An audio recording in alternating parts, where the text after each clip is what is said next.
How to reset Citizen Bank's password. Hello guys, this is Atticus and welcome back to another tutorial video. In today's video, I'll teach you guys how you can reset Citizen Bank's password. So let's get started. First, open up your web browser and simply search for Citizen Bank Online. Then head over to this option that says Mobile and Online Banking. After you're here, you will see the login button right here.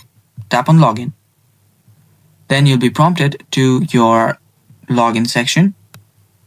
So right here, all you have to do is, here you will see trouble logging in / password change. Tap on that.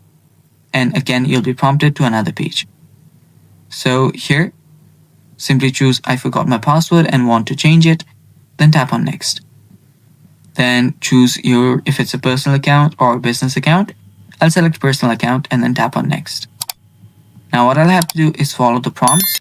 Just type in your social security number, then your date of birth. And after you do that, you can then go ahead and tap on next. Follow along and follow the prompts, and you can then change your password. And that's how simple it is. Thanks for watching. Stay tuned for more, and bye-bye.